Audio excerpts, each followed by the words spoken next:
Let's talk pressure and the different types of pressure that may come up in the exam. We've got absolute and ambient, we've got gauge, we've got barometric. Well, the first thing you always want to do when you're doing the written theory exam is draw up a pressure chart on your blank bit of paper. It's a very easy chart to just draw up and refer to. So we've got depth. I'm going to talk about meters because that's always easier in physics than feet. So we'll draw up the surface, 0 meters, and then we're going to have 10, 20, 30, and 40 meters. The next column is going to be absolute and ambient pressure. Technically, there's a difference between the two, but as far as we're concerned, it doesn't matter.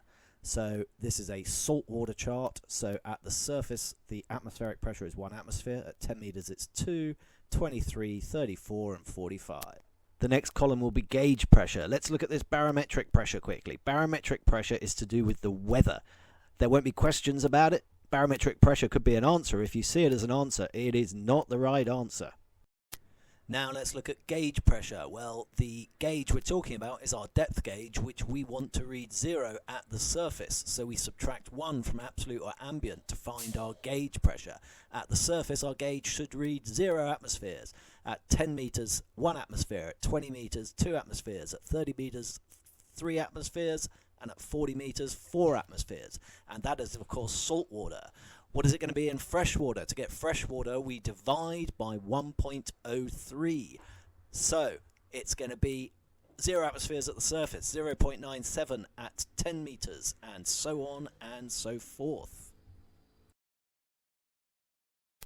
So finding the absolute or ambient pressure in fresh water, well, to find the gauge pressure, we subtracted 1 from the absolute or ambient.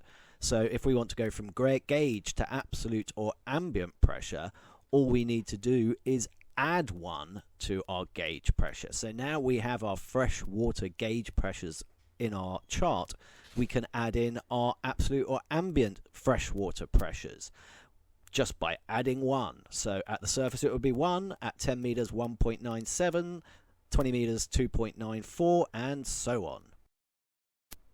Let's take a close look at these freshwater numbers. It doesn't matter whether we're looking at the absolute ambient or the gauge freshwater numbers. What we can identify about them is that they are all just a little bit less than the saltwater numbers, but they are not at all round. So when you are having to use a pressure to calculate something from the physics exam, my advice to you is to always work using the nice round saltwater numbers and ignore the freshwater numbers as your starting point. So now we're back to a really simple, clean, easy to recreate chart. Let's use it to answer a question. What is the gauge pressure at 20 meters, 66 feet, fresh water? So we are at 20 meters and it's asking for the gauge pressure. So salt water, the answer is 2 atmospheres. Now the key thing is the physics exam is multiple choice. So we know that 2 atmospheres is the saltwater answer. It's asking fresh water. We just need to look for the answer that is a little bit less, 1.94. Let's use another question to apply do the question as though it's in salt water and then pick the answer that's a little bit less approach. So this time we have a question saying how much denser is the air a diver breathes at 30 meters fresh water compared to the surface? Well, 30 meters is 4 atmospheres in salt water. So 4 times would be the answer for salt water, but the question is fresh water, so we need to find the answer that's a little bit less. It's 3.91. Let's do one more example question to prove my pick the answer that's a little bit less if it's in freshwater works. How much air must be pumped from the surface to fill a container with a volume of 20 litres? The container lies at a depth of 40 meters fresh water. So 40 meters is 5 atmospheres, salt water. So I'll write down my 5. As I pump air down from the surface, it gets denser, it gets smaller, so I'm going to have to pump more than 20 litres of air. So I'm going to multiply. I'm going to multiply by 20. That's the number in the question. And that is going to give me 100. So 100 would be the answer if it was in salt water, but it's not. It's in fresh water. So now I've got to pick the answer that is a little bit less. Looking at my answers, A, B, C, and D. A is way less.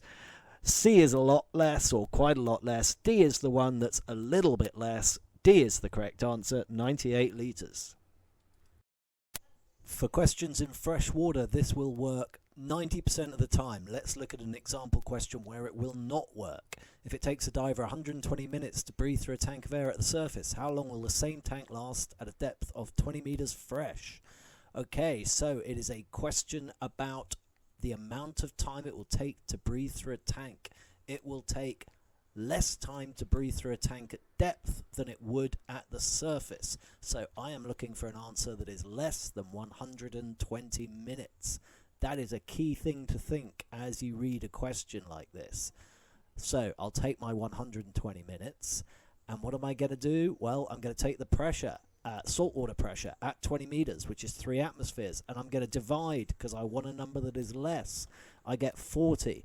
So I get 40 minutes, but the question is freshwater. 40 minutes, I got the answer using the salt water. So I divided by 3. So instead of picking the answer that's a little bit less, I'm going to pick the answer that's a little bit more because I divided. 41 minutes is the answer. So when we have pressure-related calculations to do, it is easy to create and use the saltwater pressure table to the left. Ignore the type of water given to you in the question. Just use the saltwater pressure table. And then just remember the rule that once you have calculated an answer, if the question is freshwater, pick the answer that is a little bit less than the answer you calculated. 9 times out of 10 this will work. If you had to divide, pick the answer that is a little bit more. The most important thing to remember, though, is in the physics exam, if you had to use your calculator, always ask yourself, have I chosen the correct answer given the type of water in the question?